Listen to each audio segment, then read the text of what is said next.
Android application simple calculator, ambapo utaingiza kiasi cha kodi ya nyumba unacholipa kwa mwezi, kisha utachagua percentage, kisha utabonyeza hapa kuangalia ni kiasi gani cha return ambacho unatakiwa ulipe kama kodi serikalini. Simple calculator. Kwa mfano kodi ya nyumba hapa ni shilingi 50,000. So kadri unavyoingiza viwango vya fedha, unaona kule na calculate percentage. Percentage shilingi 50,000 ni shilingi 5,000. By then tutabonyeza hapa ili kuweza kuangalia taarifa nyinginezo. Utatokea dialog. Kwenye hii dialog utakutana na taarifa kama zifuatazo: makato shilingi 5,000 ya 10%, kodi ya nyumba 50,000, kiasi cha makato 5,000, jumla 50,000, na mmiliki wa nyumba atapelekewa 45,000. Nikibonyeza hifadhi matokeo, so nikiclick, matokeo yamehifadhiwa na haya nimefungua katika activity nyingine. So makato 5,000 tarehe ya kufanyika hiyo issue ni tarehe hiyo hapo.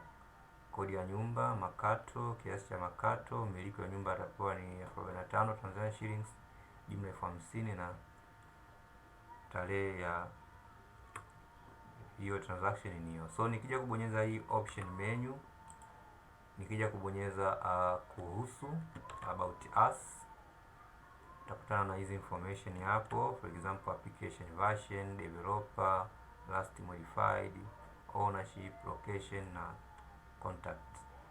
Nikibonyeza home,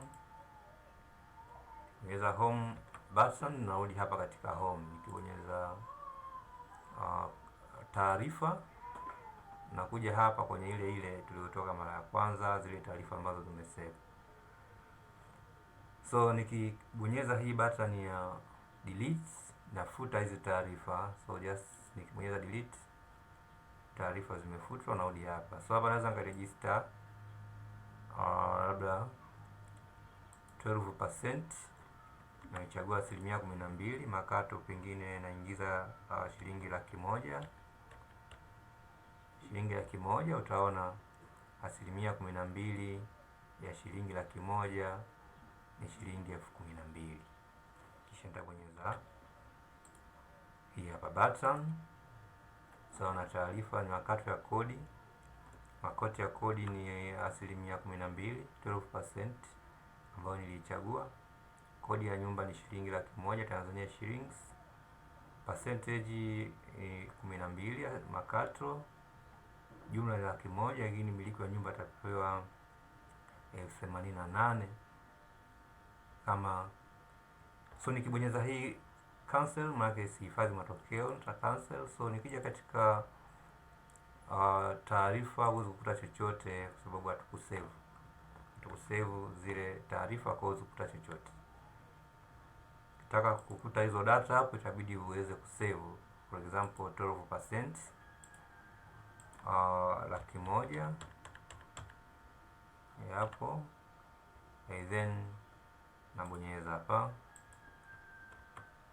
After clicking, utaona hapo zile taarifa. So nitabonyeza hifadhi matokeo. Matokeo yamehifadhiwa, matokeo ni haya.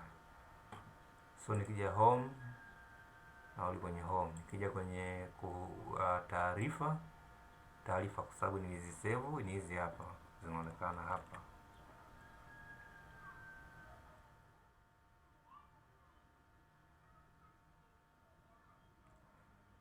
So nikija kwenye about, basi nitarudi pale kwenye about au kuhusu, ndio kwenye kuhusu.